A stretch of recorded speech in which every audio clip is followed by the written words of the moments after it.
ಆಚಾರ್ಯ ಶ್ರೀ ಅಮೃತಚಂದ್ರ ದೇವ ವಿರಚಿತ ಆತ್ಮಖ್ಯಾತಿ ಟೀಕೆಯ ಮಧ್ಯಮಧ್ಯದಲ್ಲಿ ಇರಿಸಿ ಬಂದಿರುವಂಥ ಅಮೃತಮಯ ಕಲಶ ಕಾವ್ಯಗಳ ಮೇಲೆ ರಾಜಮಲ್ಲಿ ಪಾಂಡೆಯವರು ಬರೆದಿರುವ ಬಾಲಭೂಷಣಿ ಟೀಕೆಯ ಸ್ವಾಧ್ಯಾಯ ಮಾಡಿದ್ದೇವೆ. ಮೋಕ್ಷಾಧಿಕಾರದ ದ್ವಿತೀಯ ಮಂಗಲ ಕಲಶಿದೆ. ಪ್ರಜ್ಞಾಚೇತ್ರೀಶಿತೇಯಂ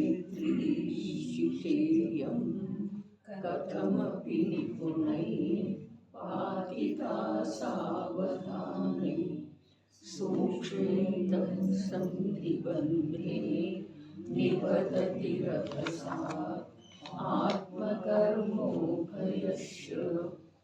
ಆತ್ಮಾನಂ ಮಗ್ನಮಂತಃ ಸ್ಥಿರವಿಶದರಸ ನಾಮಿ ಚೈತನ್ಯಪೂರೆ ಬಂಧಂ ಚಾಜ್ಞಾನಭಾವೇ ನಿಯಮಿತಮಭಿತಃ ಕುರ್ವತಿ ಭಿನ್ನ ಭಿನ್ನೋ. ಅದರ ಕುರಿತಾಗಿ ವಿಚಾರವು ಹೀಗಿದೆ.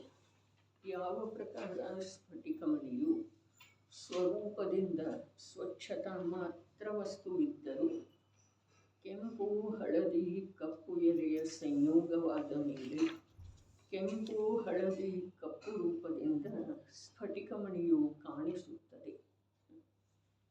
ವರ್ತಮಾನದಲ್ಲಿ ಸ್ವರೂಪದ ವಿಚಾರ ಮಾಡಿದ ಮೇಲೆ ಸ್ವಚ್ಛತೆಯು ಭೂಮಿಕೆಯುಳ್ಳ ವಸ್ತುವು ಸ್ಫಟಿಕಮಣಿ ಇದೆ. ಅದರಲ್ಲಿ ಕೆಂಪು ಹಳದಿ ಕಪ್ಪುತನವು ಪರ ಸಂಯೋಗದ ಉಪಾಧಿ ಇದೆ.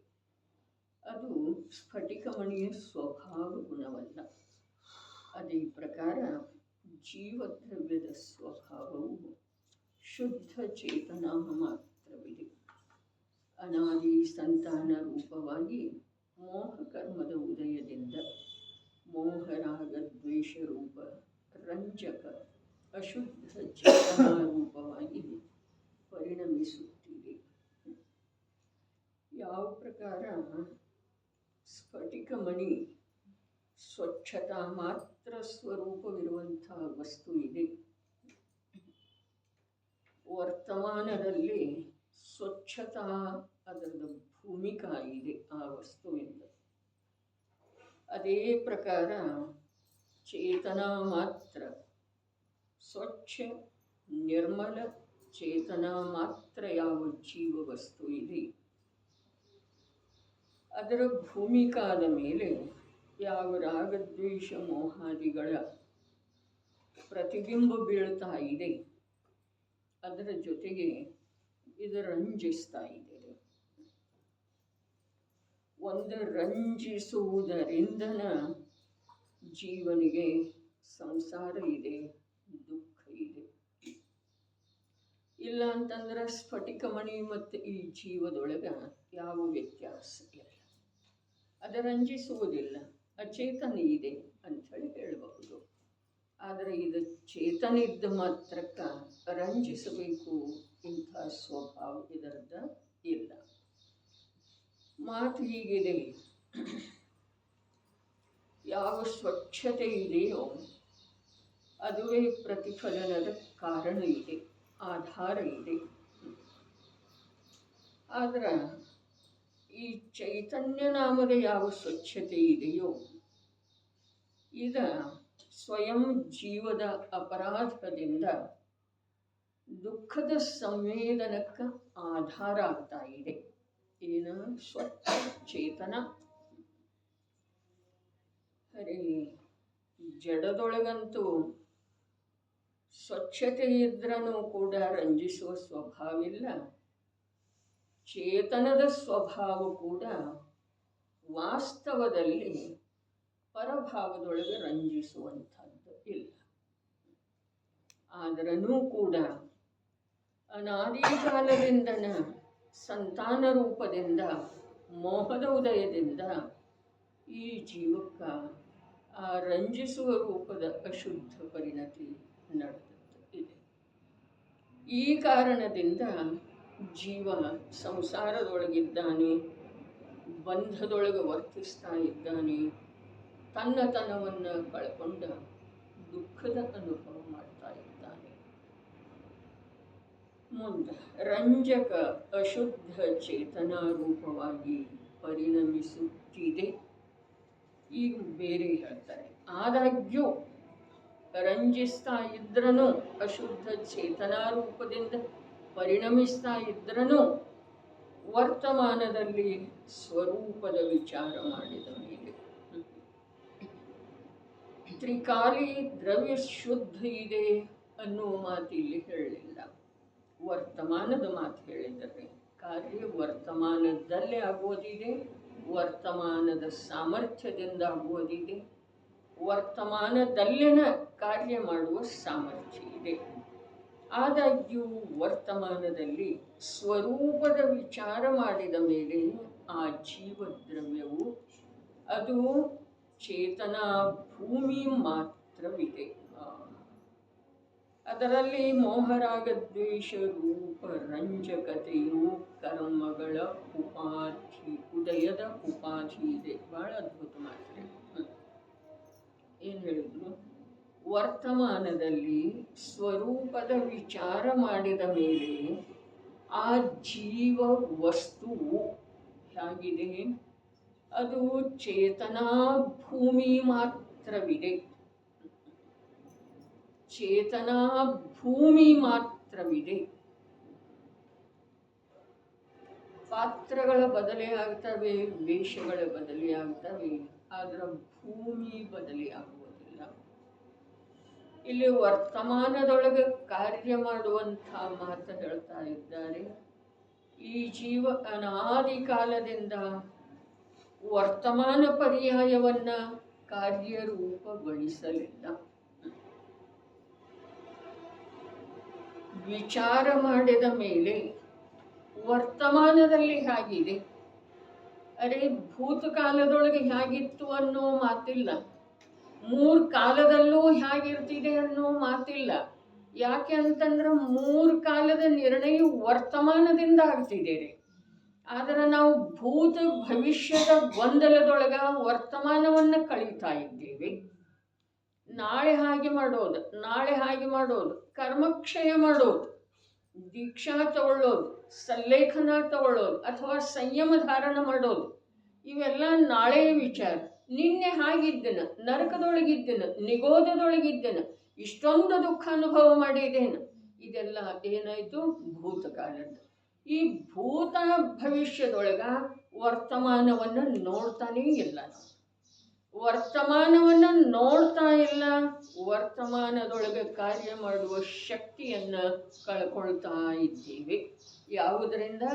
ನಿರರ್ಥಕವಾದಂಥ ಭೂತ ಭವಿಷ್ಯದೊಳಗ ವಿನಿಯೋಗ ಮಾಡಿ ಒಳ್ಳೆಯ ಉಜ್ವಲ ಭವಿಷ್ಯ ಆಗಬೇಕಾದಂಥ ವರ್ತಮಾನದ ಸಾಮರ್ಥ್ಯವನ್ನು ಕಳ್ಕೊಳ್ತಾ ಇದ್ದೇವೆ. ಇಲ್ಲಿ ಸ್ಪಷ್ಟ ಶಬ್ದ. ಅರೆ, ಇದು ರಾಜಮಲ್ಜಿಯವರದು ವಿವೇಚನೆಯ ವಿಶೇಷತೆ ಅನ್ನಬಹುದು. ಅರೆ, ಸಮ್ಯಜ್ಞಾನಂತೂ ಸಮಾನನೇ ಇದೆ ಎಲ್ಲ ಜೀವಗಳಂತೂ.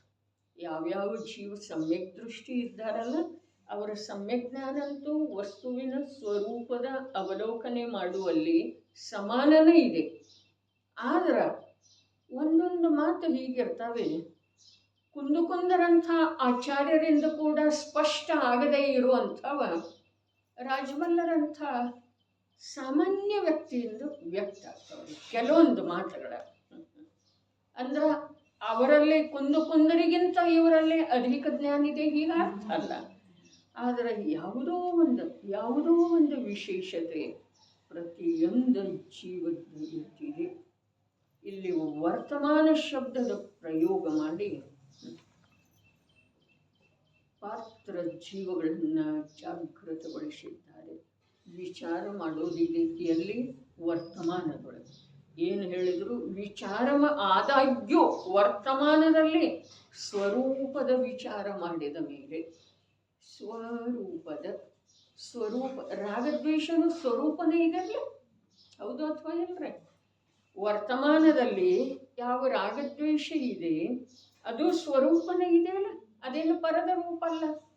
ಜೀವದ್ದೇ ಪರ್ಯಾಯದ ಷಟ್ಕಾರಕಗಳ ಕಾರಣದಿಂದ ಆಗಿರುವಂಥದ್ದು ಇದೆ. ಅದು ಹಾಗಾದರೆ ಇಲ್ಲಿ ಸ್ವರೂಪದ ವಿಚಾರ ಮಾಡುವ ಮಾತು ಹೇಳಿದರು. ನೋಡ್ರಿ, ಸ್ವಭಾವದೊಳಗೆ ಎರಡು ಭೇದಂತೂ ಆಗಮದಲ್ಲಿ ಬರ್ತಿದೆ. ಒಂದು ತ್ರಿಕಾಲಿ ಸ್ವಭಾವ, ಒಂದು ಸಮಯವರ್ತಿ ಸ್ವಭಾವ. ಇಲ್ಲಿ ಸ್ವರೂಪ ಅಂದ್ರೆ ಏನು? ಸ್ವರೂಪ ಅಂದ್ರೆ ಏನಿಲ್ಲ. ಯಾವ ರಾಗದ್ವೇಷಾದಿ ಪ್ರಗಟದವು ಅವುಗಳನ್ನು ಸ್ವರೂಪ ಅಂಥೇಳಿ ಹೇಳುವುದು ಕೂಡ ಆಗಮದೊಳಗೆ ಇದೆ. ಆದರೆ ಇಲ್ಲಿ ಸ್ವರೂಪ ಅಂದ್ರೆ ಏನ? ಆ ರಾಗದ್ವೇಷಗಳ ವಿದ್ಯಮಾನತೆಯೊಳಗೂ ಕೂಡ ತನ್ನದೇ ಆದಂಥ ರೂಪ ಅಳಸ್ಯ ಹೋಗಿಲ್ಲ, ನಷ್ಟಾಗಿ ಹೋಗಿಲ್ಲ. ತನ್ನದೇ ಆದಂಥ ರೂಪ ಯಾವುದದ? ಚೇತನ ಮಾತ್ರ. ಚೇತನ ಮಾತ್ರ ಏನ ತನ್ನ ರೂಪ ಅಂಥೇಳನ ನಿನ್ನೆ ಹೇಳಿದ್ದಿತ್ತು. ಇದು ಒಂದು ಸಮಯದ ಇದೆ, ಅದು ನಿರಂತರ ಪರಿಣತಿ ಇದೆ ಅದರದ್ದು ದ್ರವ್ಯದ. ಈ ರಾಗ ದ್ವೇಷ ಅಥವಾ ಮೋಹ ರೂಪದ ಯಾವ ನಾನಾ ಪ್ರಕಾರದ ಭಾವಗಳಿದಾವೆಯೋ ಇವು ಉತ್ಪಾದವೇ ರೂಪದವ್ರೆ. ಜೀವ ದ್ರವ್ಯದ ಮೂರು ಕಾಲದಲ್ಲೂ ಚೇತನಾರೂಪ ಪರಿಣತಿ ಇದೆ. ಪರಿಣತಿ ಅಂದರೆ ಅಥವಾ ಪರಿಣಮನ ಅಂದರೆ ಪರಿಣಮನ ಇದೆ. ಯಾರ್ದ? ಜೀವ ದ್ರವ್ಯದ.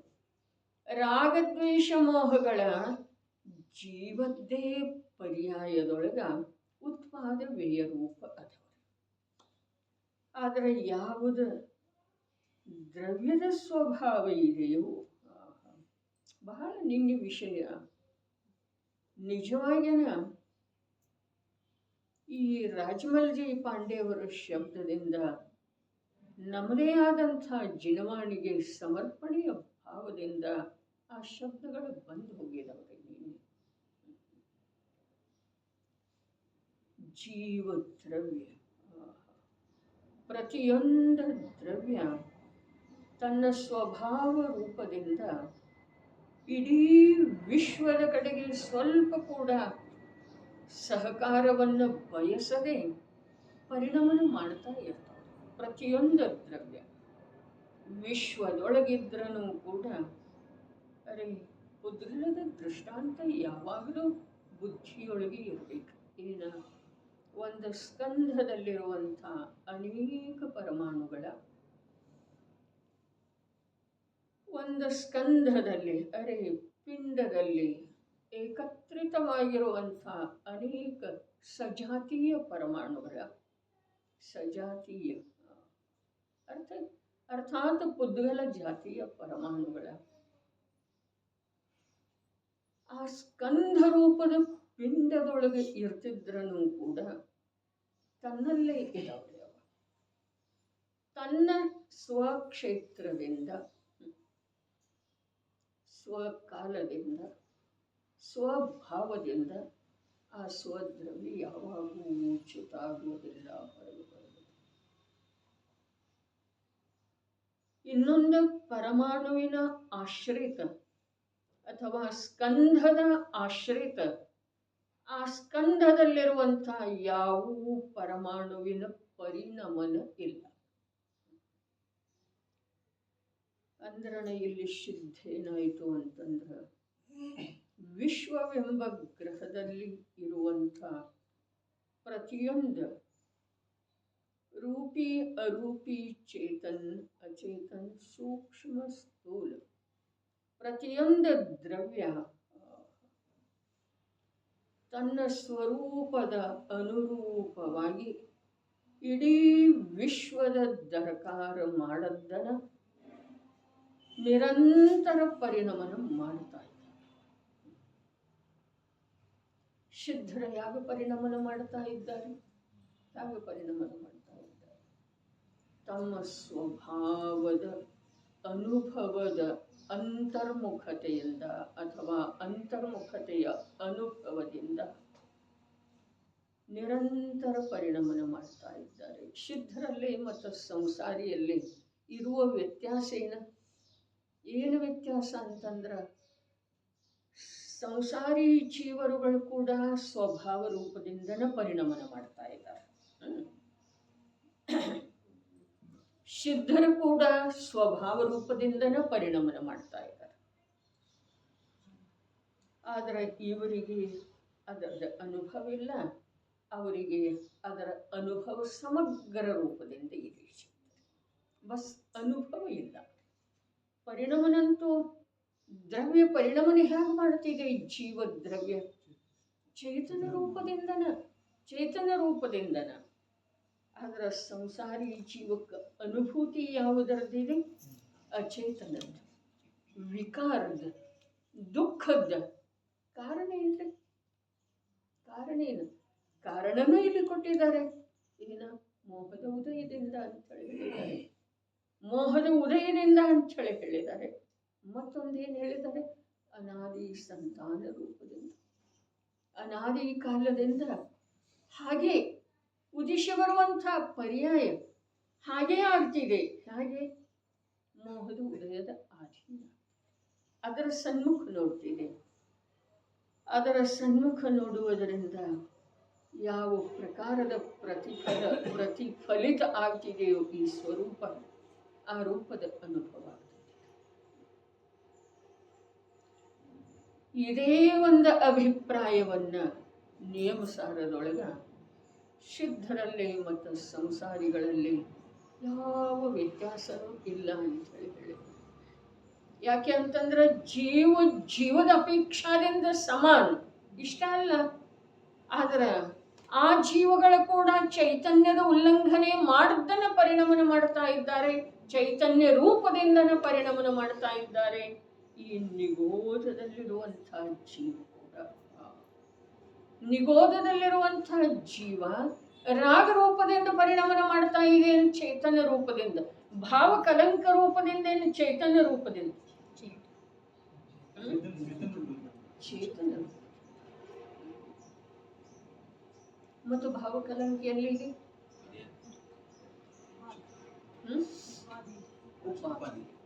ಭಾವ ಕಲಂಕ ಎಲ್ಲಿದೆ? ಭಾವ ಕಲಂಕದೊಳಗ ಅದು ಇದೆ ರೀ. ಚೇತನ ರೂಪದಿಂದ ಪರಿಣಮಿಸುವಂಥ ನಿಗೋಧಿ ಜೀವ ಭಾವ ಕಲಂಕದೊಳಗಿದೆ. ತಿಳಿತಾ ಇದೆ? ಚೇತನ ರೂಪದಿಂದ ಪರಿಣಮಿಸ್ತಾ ಇರುವಂಥ ಜೀವ ಭಾವ ಕಲಂಕದೊಳಗೆ ಇದೆ. ಅದು ಇದೆಯಲ್ಲಿ ಭಾವ ಕಲಂಕದೊಳಗೆ. ಚೇತನ ರೂಪದಿಂದ ಪರಿಣಮಿಸ್ತಾ ಇರುವಂಥ ಈ ಜೀವ ಯಾವ ಜೀವ? ನಾನು. ಚೇತನ ರೂಪದಿಂದ ಪರಿಣಮಿಸ್ತಾ ಇರುವಂಥ ನಾನು ಮನುಷ್ಯದಲ್ಲಿ ಇದ್ದೇನೆ, ಮನುಷ್ಯ ರೂಪದಲ್ಲಿ ಇದ್ದೇನೆ ಅಂಥೇಳನ ಇಲ್ಲಿ ಹೇಳಿದ್ರಲ್ಲ. ಏನು ಹೇಳಿದ್ರು? ನಾನು ಮನುಷ್ಯನಿದ್ದೇನೆ. ಬಹಳ ಕಠಿಣ ಇರುವ ವೇಳೆದೊಳಗ ಅತ್ಯಂತ ಸುಲಭ. ನಾನು ಮನುಷ್ಯ ಇದ್ದೇನೆ, ಇದು ಮಿಥ್ಯಾತ್ವ. ಭಾವಕಲಂಕ ಯಾವುದು? ಸಂಪೂರ್ಣ ರೂಪದಿಂದ ತನ್ನ ಸ್ವರೂಪದ ಅನುರೂಪ ಯಾವ ಪರಿಣಮನ ಇದೆಯೋ ಅದನ್ನು ಕಂಡುಕೊಳ್ಳುವ ಯೋಗ್ಯತೆಯನ್ನು ಕಳೆದುಕೊಂಡಿರುವುದು ಭಾವಕಲಂಕ. ಕಳ್ಕೊಂಡಿದೆಯಲ್ಲ ಅದು ಭಾವ. ಅದರ ಪರಿಣಮನ ಹೇಗಿದೆ? ಚೇತನ. ಶುದ್ಧರ, ಪರಮಶುದ್ಧರ ಹೇಗ? ಯಾವ ತನ್ನ ಚೇತನ ರೂಪದ ಪರಿಣಮನ ಬಹಳ ವಿಶೇಷ. ಜೀವ ಚೇತನ ರೂಪದ ದ್ರವ್ಯ ಇದ್ದಾನೆ. ಜೀವದ ಸರ್ವ ಪ್ರದೇಶದೊಳಗ, ಸರ್ವ ಕಾಲದೊಳಗ ಚೇತನ ರೂಪದ ಅನಂತ ಗುಣಗಳ ವ್ಯಾಪ್ತಿ ಇದ್ದಾವೆ. ಆ ಅನಂತ ಗುಣಗಳ ಅಭೇದ ಪುಂಜ ಪಿಂಡ ಸ್ವರೂಪನಾದಂಥ ಜೀವ ಒಂದು ಚೇತನ ರೂಪದಿಂದ ಸದಾ ಕಾಲ ಪರಿಣಮನ ಮಾಡ್ತಾನೆ. ಅಂಥದರೊಳಗ ಅನಾದಿಯಿಂದನ ಮೋಹರಾಗ ದ್ವೇಷದ ಜೊತೆಗೆ ಆ ಶುದ್ಧ ಚೇತನ ರೂಪದ ಪರಿಣತಿ ವರ್ತಮಾನದೊಳಗ ರಂಜಿಸ್ತಾ ಇದೆ. ವರ್ತಮಾನದೊಳಗೆ ರಂಜಿಸುವುದರಿಂದ ವರ್ತಮಾನ ಸೇರಿ ಅನಾದಿ ಆಯ್ತು.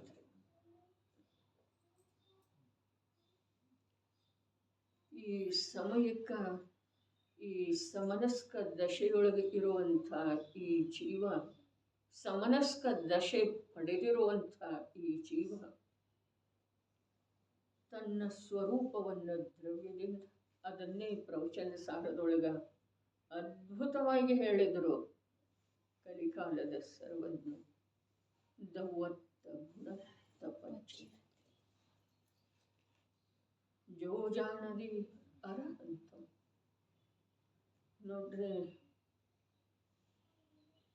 ಅರಹಂತರನ್ನು ತಿಳಿಯುವುದಿದೆ.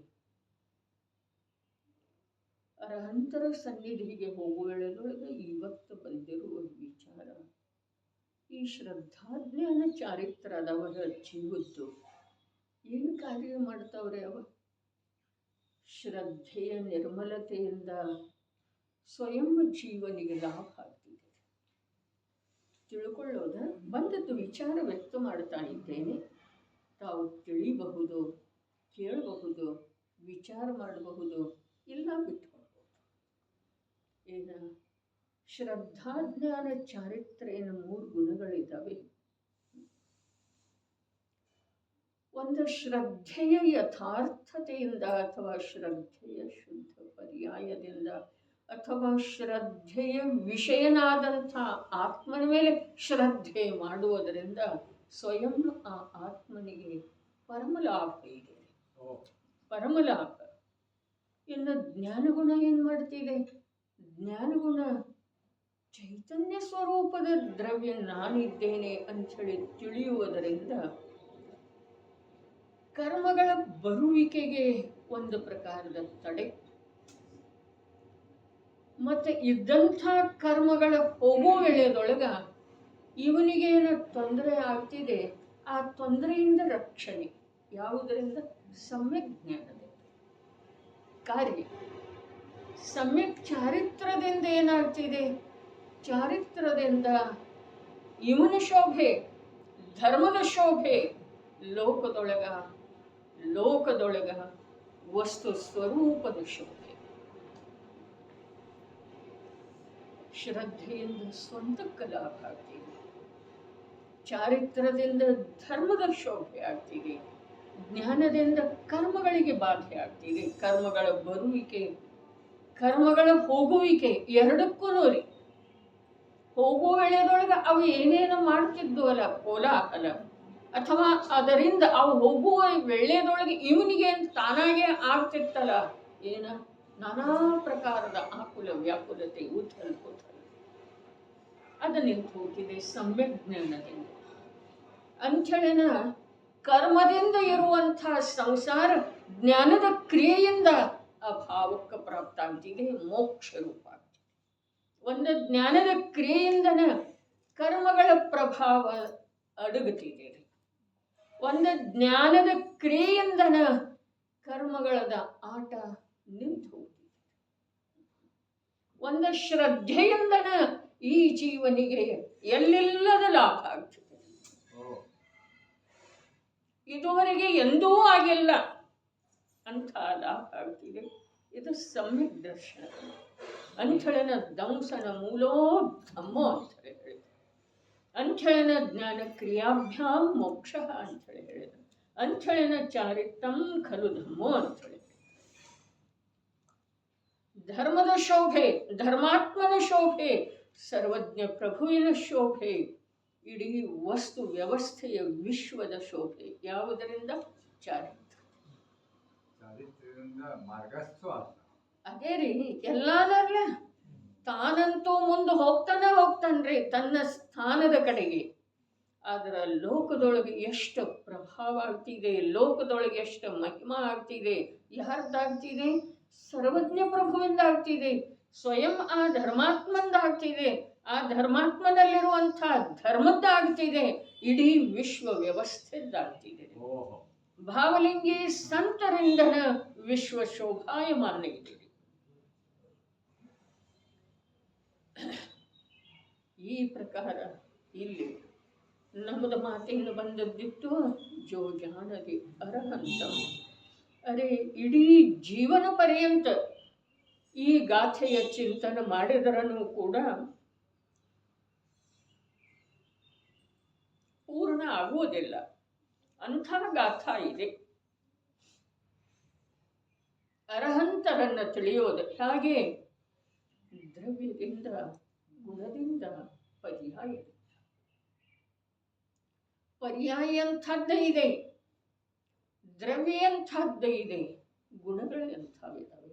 ಈಗ ಹೇಳಿದ್ದಲ್ಲ, ನಾನು ಜೀವ ದ್ರವ್ಯ, ಒಂದು ಚೇತನ ಚೇತನ ಚೇತನ ಚೇತನಮಯವಿರುವಂಥ ಅನಂತ ಗುಣಗಳ ಅಭೇದ ಪುಂಜ. ಬರೇ ಒಮ್ಮೆ ಶಬ್ದದೊಳಗ ಆನಂದ ಬರ್ಬೇಕಾರೆ ನಾನೊಂದು ಚೇತನ ದ್ರವ್ಯ ಇಡೀ ವಿಶ್ವದೊಳಗ. ನನ್ನ ಸಲುವಾಗಿ ನಾನು ಚೇತನ, ಇನ್ನೊಬ್ಬರ ಸಲುವಾಗಿ ಇಲ್ಲ. ಇನ್ನೊಬ್ಬರ ಸಲುವಾಗಿ ಇರುವ ಹಠನೂ ಬೇಡ, ಯಾವುದೇ ಪ್ರಕಾರದ ಅವಶ್ಯಕತೆನೂ ಇಲ್ಲ. ನನ್ನ ಸಲುವಾಗಿ ನಾನೊಂದು ಅದ್ಭುತ ಚೇತನ ದ್ರವ್ಯ. ನನ್ನಲ್ಲೇ ಚೇತನ ಚೇತನ ಚೇತನಮಯವಿರುವಂಥ ಅನಂತ ಗುಣಗಳ, ಆ ಅನಂತ ಗುಣಗಳ ಅಭೇದ ಪಿಂಡನಾದಂಥ ಜೀವದ್ರವ್ಯ ಚೇತನ ದ್ರವ್ಯದ ನಿರಂತರ ಚೇತನ ರೂಪದ ಪರಿಣಮನ. ನಿರಂತರ ಚೇತನ ರೂಪದ ಪರಿಣಮನ. ಇದ ಆಗಮದ ಆಧಾರದಿಂದ ಇಷ್ಟು ವಿಕಲ್ಪದ ಜ್ಞಾನ ಇದೆ. ಇಲ್ಲಿ ಪ್ರತ್ಯಕ್ಷ ಪ್ರಯೋಗ ಹೇಳ್ತಾ ಇದ್ದಾರೆ. ಏನ ವರ್ತಮಾನದಲ್ಲಿ ವಿಚಾರ ಮಾಡಿದ ಮೇಲೆ, ವರ್ತಮಾನದಲ್ಲಿ ವಿಚಾರ ಮಾಡೋದಂದ್ರೆ ಏನ? ಜ್ಞಾನ ನೇತ್ರದಿಂದ ನೋಡೋದ್ರಿ. ವಿಚಾರ ಮಾಡೋದಂದ್ರೆ ನಾವು ಯಾವುದಕ್ಕೆ ವಿಚಾರ ಅಂತೀವೋ ಆ ಪ್ರಕಾರ ವಿಚಾರ ಶಬ್ದದ ಅರ್ಥ ಅಲ್ಲ. ಇಲ್ಲಿ ರಾಜಮಲ್ಜಿ ಪಾಂಡೆ ಹೇಳಿದ್ರಲ್ಲ, ಏನು ಹೇಳಿದ್ರು? ವರ್ತಮಾನದಲ್ಲಿ ವಿಚಾರ ಮಾಡಿದ ಮೇಲೆ ಹೇಗಿದೆ? ಒಂದು ಚೈತನ್ಯವೇ ಭೂಮಿ ಇದೆ. ಆ ಭೂಮಿಯನ್ನು ನೋಡನಿ. ಭೂಮಿಯನ್ನು ಅರೆ ಬೆಳೆ ಸಹಿತ ಭೂಮಿಯ ವ್ಯಾಪಾರ ಆಗ್ತಿದೆಯಲ್ಲ, ಆಗ್ತಿದ್ದೇನೆ ಭರಚಂದ್ರ ಭಾಯಿ. ಬೆಳೆ ಸಹಿತ ಬೆಳೆಯನ್ನ ಗಣನೆಗೆ ತಗೊಳ್ತಾರೇನ್ರ? ಅಲ್ಲಿ ತಗೊಳ್ತಾರೇನು? ವಿಚಾರ ಮಾಡು. ಜಮೀನ ಬೆಳೆ ಸೆಕೆಟ್ ಮಾಡ್ತಾ ಇದ್ರ ಬೆಳೆದನು ಆದ್ರೆ ಇನ್ನು ಅದ್ರಾಗ ನಾವು ತಗೊಂಡಿರ್ತಾರ ಅವ್ರು ಸಮಾಧಾನ ಆಗ್ಬೇಕು. ಹಳಿ ಬಿಲ್ಡಿಂಗ್ ಬೆಳೆ ಸೆಕೆಟ್ ಬರೀ ಜಾಗದಷ್ಟ ವ್ಯಾಲ್ಯೂ ಮದಿದೆ. ಚರ್ಚಾ ಬೇಡ, ವಿಚಾರ ಮಾಡ್ಕೊಳ್ರಿ. ವರ್ತಮಾನ ಕಾರ್ಯ ಅಂತ ಚರ್ಚೆ. ನಿಜವಾಗಿ ಭೂಮಿಗೆ ಬೆಲೆ ಇದೆ. ಅದೇ ಪ್ರಕಾರ ಇನ್ನೊಂದು ದೃಷ್ಟಾಂತ ಕೊಟ್ಟರೆ, ಆಭರಣ ಇದೆಯಲ್ಲ, ಚಿನ್ನದ ಆಭರಣ ಡಿಸೈನ್ ಸಹಿತ, ಆಕಾರ ಸಹಿತ ಬಳೆ ಇದೆ, ಸರ ಇದೆ, ಏನೋ ಇದೆ. ಬೆಲೆ ಆ ಆಕಾರ ಅಥವಾ ಡಿಸೈನ್ ಏನಿದೆ ಅದನ್ನು ಹಿಡಿದು ಗಣನೆಯೊಳಗೆ ಬರ್ತಿದೆ ಅಂತ. ಇಷ್ಟು ಮಧುರಿ ಕೊಟ್ಟಿದ್ದೇನಪ್ಪ, ನಿನ್ನೆ ಕೊಟ್ಟಿದ್ದೇನೆ. ಇವು ಹೇಳೋದು ಸಾಧ್ಯ ಇಲ್ರಿ. ಮಾರುವಂಥವ ಸಾಧ್ಯ ಇಲ್ಲ. ಯಾಕೆ ಅಂತಂದ್ರೆ ಮಾರಾಟ ಮೂಲ ವಸ್ತುವಿಂದ. ಇಲ್ಲಿ ಭೂಮಿ ಹೇಳ್ತಾ ಇದ್ದಾರೆ. ಆ ಭೂಮಿ ಮೇಲೆ ಎಂಥ ಬೆಳೆ ಬೆಳಿಬಹುದು ಅನ್ನೋದು ನೋಡಪ್ಪ. ನೀ ಎಂಥ ಬೆಳೆ? ಅತೀಂದ್ರಿಯ ಆನಂದವನ್ನ ನಿರಂತರ ಫಲರೂಪವಾಗಿ ಪ್ರದಾನ ಮಾಡುವಂಥ ಒಂದು ಶುದ್ಧೋಪಯೋಗ ರೂಪದ ರತ್ನತ್ರಯ ರೂಪದ ಬೆಳೆ ಬೆಳೆಬಹುದು ಸ್ನೇಹ.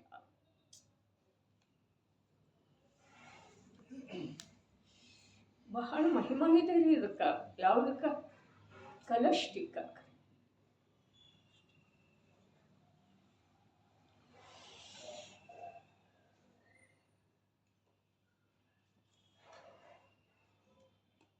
ಅಮೃತ ಚಂದ್ರಾಚಾರ್ಯರು ಕಲಶಗಳ ಮೇಲೆ ಯಾವ ಕಾರ್ಯ ಆಗಿದೆಯಲ್ಲ,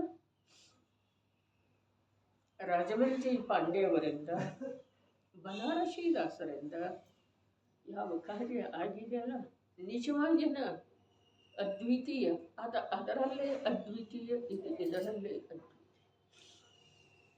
ನಾಟಕ ಸಮಯಸಾರ ಇದರ ಆಧಾರದಿಂದಾಗಿದೆ, ಕಲಶದ ಆಧಾರದಿಂದಾಗಿಲ್ಲ. ತಿಳಿತಾ ಇದೆ? ನಾಟಕ ಸಮಯಸಾರ ಈ ಕಲಶ ಟೀಕೆಯ ಆಧಾರದಿಂದ ಆದದ್ದು ಇದೆ.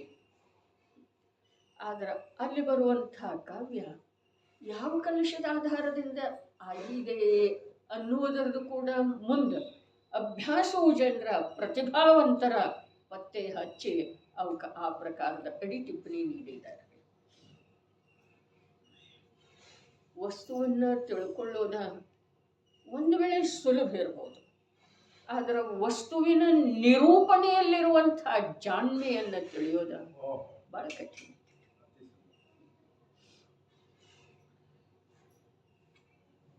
ಏನು ಹೇಳಿದ್ರು? ವರ್ತಮಾನದಲ್ಲಿ ವಿಚಾರ ಮಾಡಿದ ಮೇಲೆ ಭೂಮಿ ಎಂಥದ್ದಿದೆ, ಬೇಕಾದ್ರೆ ಅಲ್ಲಿ ಕಸ ಬೆಳೆದಿರಬಹುದು, ಹೌದೇನಿಲ್ಲ? ರಾಗದ್ವೇಷದ ಕಸ ಇಂದಿನಿಂದ ವಿಷಯ ತೆಗೆದ್ರೆ ಕಸ ಬೆಳೆದವ್ರದ್ದು ಅಂತ ಹೇಳಿದೆ ಇರ್ತಾವ. ಅದ್ರ ಖರೆ ಒಕ್ಕಲಿಗೆ ಯಾವ್ದ ಬೆಳಿ ತಕ್ಕೊಂಡ ಮಾರವ್ರು. ಮತ್ತೆ ಇಲ್ಲಾದ್ರೆ ಯಾರೇ ತಗೊಂಡು ಯಾರೇ ಮಾರಕ್ ಆಗುದಿಲ್ಲ. ಅಂದ್ರೆ ಅಪ್ಪನ ಗಳಿಸಿದ್ದೆ ಸೈತಿ, ದುಡ್ಡು ಬೇಕಾಗೈತಿ, ಬೆಳಿ ಸಕೊಟ್ಟು ಕೊಡ್ತಾನೆ, ಬುಚ್ತಾನ ಮಾಡಿದವ್ರದಾರ ಒಕ್ಕಲಿಗೆ ಮಾರಾಟ ಬೆಳೆ ಸಹಿತ ಆದ್ರೂ ಕೂಡ ಬೆಳೆ ಅವ್ನು ಸ್ವಯಂ ತಗೊಂಡು ಆಮೇಲೆ ಖರೀದಿ ಕೊಡ್ತಾನೆ. ಇಲ್ಲಿ ಬೆಳೆ ಅದನ್ನ ನಮಗೆ ದೃಷ್ಟಾಂತದ ಸಲುವಾಗಿ ತಗೊಂಡು, ಆದ್ರೆ ಇಲ್ಲಂತೂ ಬೆಳೆನೇ ಏನಿಲ್ರಿ, ಕಸನ ಇದೆ. ಅನಾದಿ ಕಾಲದಿಂದ ಕಸ ಇದೆ ರೀ. ಆದ್ರೆ ಅವನಿಗೆ ತೋರಿಸಿ ಕೊಡ್ತಾ ಇದ್ದಾರೆ, ನೋಡಪ್ಪ ಈ ಭೂಮಿ ಮೇಲೆ ರಕ್ತತ್ರಯದ ಬೆಳೆ ಬರ್ತಿದೆ, ವರ್ತಮಾನದೊಳಗೆ ವಿಚಾರ ಮಾಡಿ.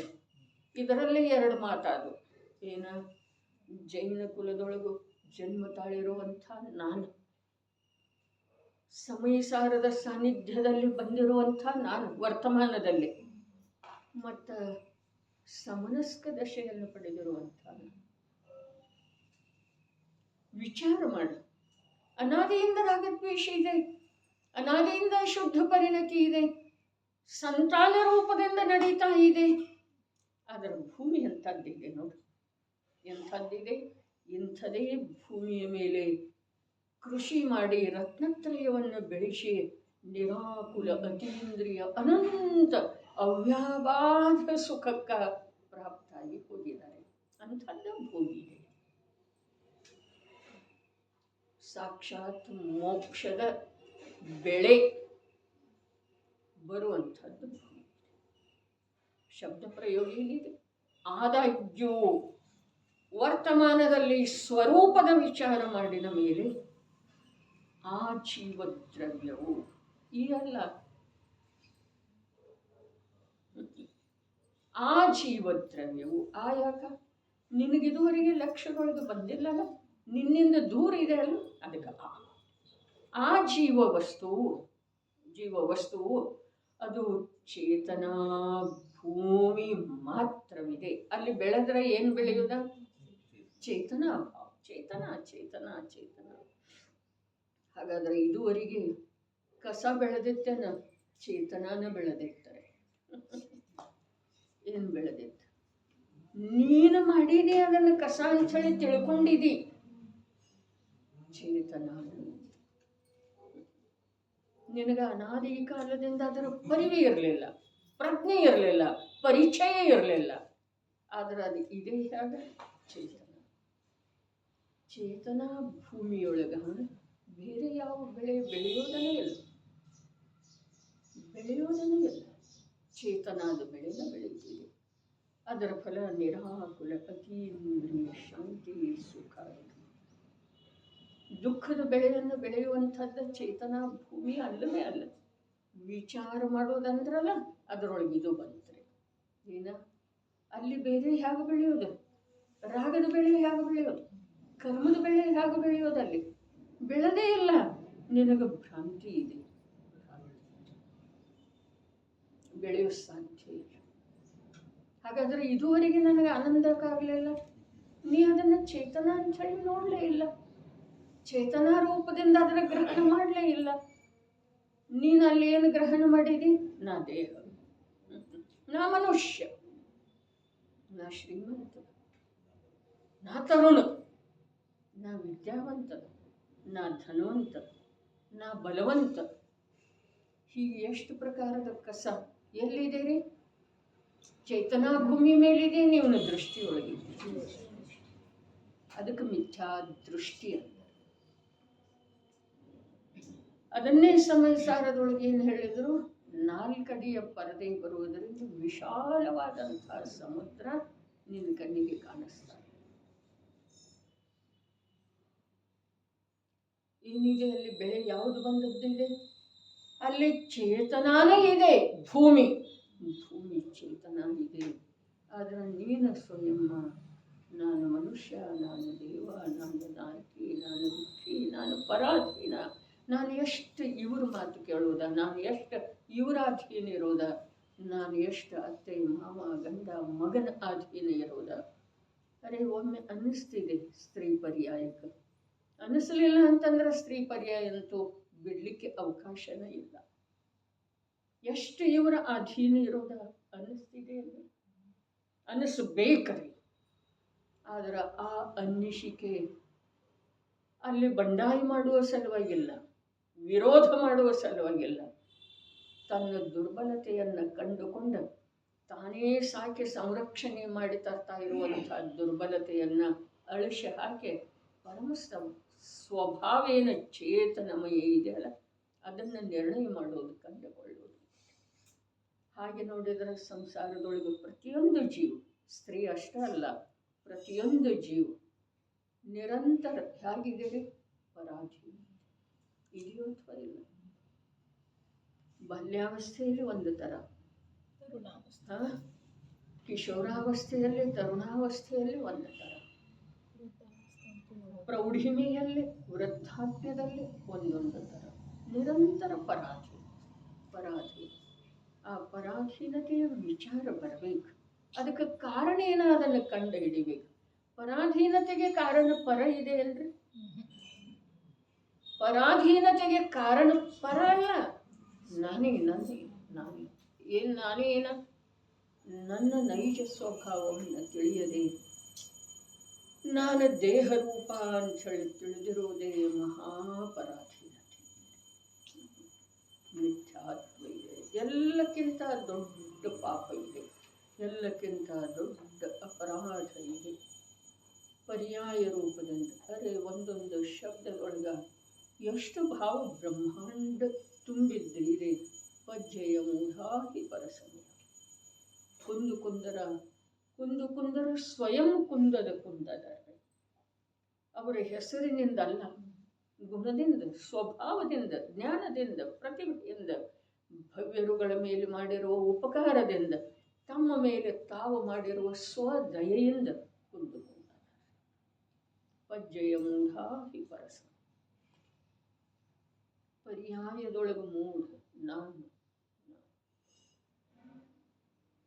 ರೋಗರೂಪದ ಅವಸ್ಥೆ, ದರಿದ್ರ ರೂಪದ ಅವಸ್ಥೆ, ಹೀನ ಪರಾಧೀನವಿರುವಂಥ ಅವಸ್ಥೆ, ಏನ ಸಂಸಾರದ ಅವಸ್ಥೆ.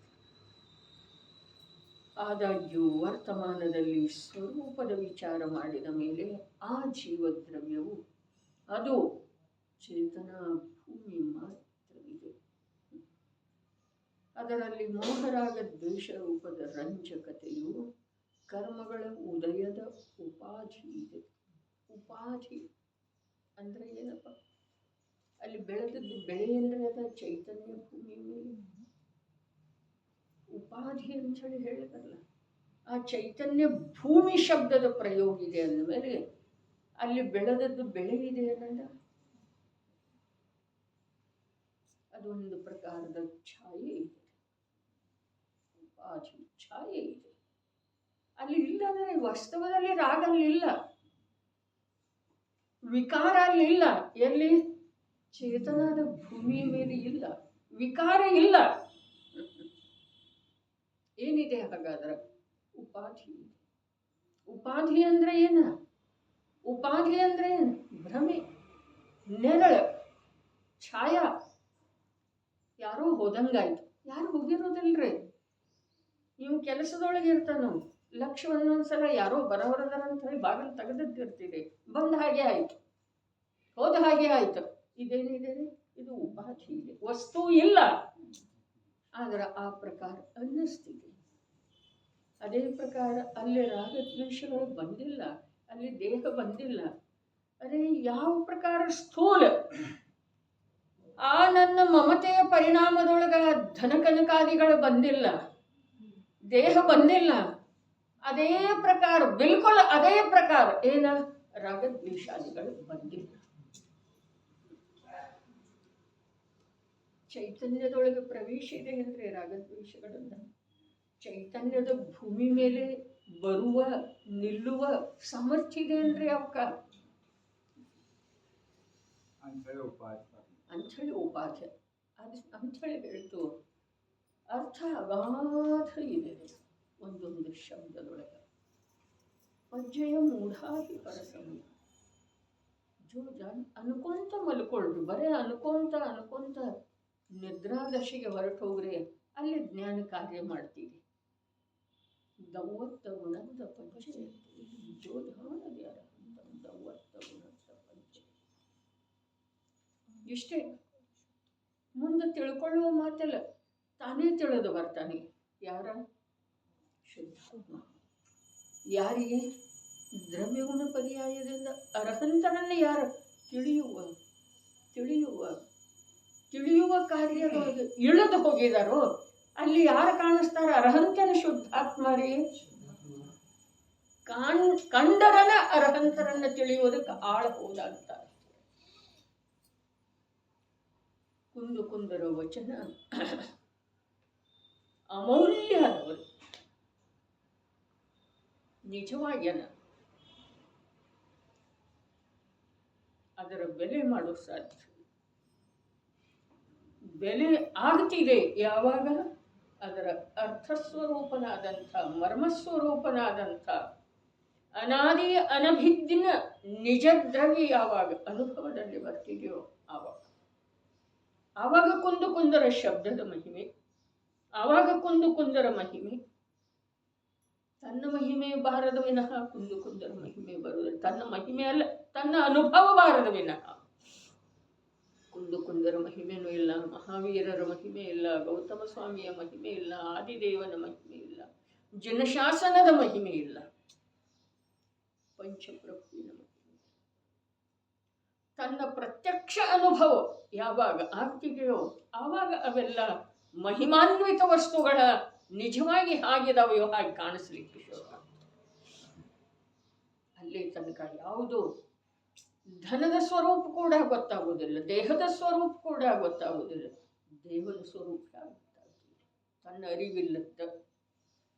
ಅದಕ್ಕೆ ಯಾರು ನಾನೆಲ್ಲಿಂದ ಬಂದೇನೆ, ನನ್ನ ರೂಪವು ಏನು, ನಾನು ಯಾರು, ಎಲ್ಲಿಂದ ಬಂದೆ, ನನ್ನ ನಿಜವಾದ ರೂಪ ಏನು, ಚೈತನ್ಯ ಭೂಮಿನ ನನ್ನ ರೂಪ. ವಿಚಾರ ಮಾಡಿದ ಮೇಲೆ ಆ ಜೀವ ವಸ್ತು ಅದು ಚೇತನ ಭೂಮಿ ಮಾತ್ರವಿದೆ. ಅದರಲ್ಲಿ ಮೋಹ ರಾಗ ದ್ವೇಷ ರೂಪ ರಂಜಕತೆಯು ಕರ್ಮಗಳ ಉದಯದ ಉಪಾಧಿ ಇದೆ. ಆ ಭೂಮಿಯನ್ನು ಎಲ್ಲಿ ತನಕ ನೋಡುವುದಿಲ್ಲ ಅಲ್ಲಿ ತನಕ ಇದೆಲ್ಲ ಕಾಣಿಸ್ತಿದೆ. ಇದೆ ಅಂದರೆ ಎಲ್ಲಿದೆ? ಮಿಥ್ಯಾದೃಷ್ಟಿ. ಭ್ರಮೆಯಲ್ಲಿದೆ, ಭ್ರಮೆಯಲ್ಲಿದೆ. ಪದಾರ್ಥದೊಳಗಿದೆ ಅನ್ನೋ ಜ್ಞಾನದೊಳಗಿದೆ ಅನ್ನೋ ಎರಡರಿಂದ ಬೇರೆ ಇದೆ. ವಿಚಾರ ಮಾಡಿ. ಉದಯದ ಉಪಾಧಿ ಇದೆ. ವಸ್ತುವಿನ ಸ್ವಭಾವ ಗುಣವಲ್ಲ. ಗುಣ ಮತ್ತು ಉಪಾಧಿ ಶಬ್ದ ಪ್ರಯೋಗ. ಅದಕ್ಕೆ ಉಪಾಧಿ ಅಂದರು, ಇದಕ್ಕೆ ಗುಣ. ಯಾವುದು ಗುಣ ಇದೆಯೋ ಅಲ್ಲಿ ಉಪಾಧಿ ಇಲ್ಲ, ಎಲ್ಲಿ ಉಪಾಧಿ ಇದೆಯೋ ಅಲ್ಲಿ ಗುಣ ತಿರೋಭೂತ ಇದೆ. ಗುಣ ಇಲ್ಲ ಹೀಗಿಲ್ಲ, ತಿರೋಭೂತ ಇದೆ. ವಸ್ತುವಿನ ಸ್ವಭಾವ ಗುಣವಲ್ಲ. ಈ ಪ್ರಕಾರ ವಿಚಾರ ಮಾಡಿದ ಮೇಲೆ ಭೇದದ ಭಿನ್ನತೆಯ ಪ್ರತೀತಿಯು ಉತ್ಪನ್ನವಾಗುತ್ತದೆ. ಅದು ಅನುಭವ ಗೋಚರವಿದೆ. ಏನು ಶಬ್ದವೇ? ಅದು ಅನುಭವ ಗೋಚರವಿದೆ. ಭಿನ್ನತೆಯ ಪ್ರತೀತಿ. ಯಾವುದರ ಭಿನ್ನತೆ? ಉಪಾಧಿಯಿಂದ ಚೈತನ್ಯ ವಸ್ತುವಿನ ಭಿನ್ನ. ಅದೇನಿದೆ ಅದನ್ನೇನು ಮತ್ತೆ ನನಗೆ ಹೇಳಲಿಕ್ಕೆ ಬರುವುದಿಲ್ಲಪ್ಪ. ಹೇಳಿದ್ರೆ ರಾಜಮಲ್ ಪಾಂಡೆ ಏನ ಅದು ಅನುಭವ ಗೋಚರ. ಹಾಗಾದ್ರೆ ಅದಕ್ಕೆ ಯಾರಿಂದ ಪರಿಭಾಷೆ ಕೇಳಲಿಕ್ಕೆ ಹೋದ್ರೆ?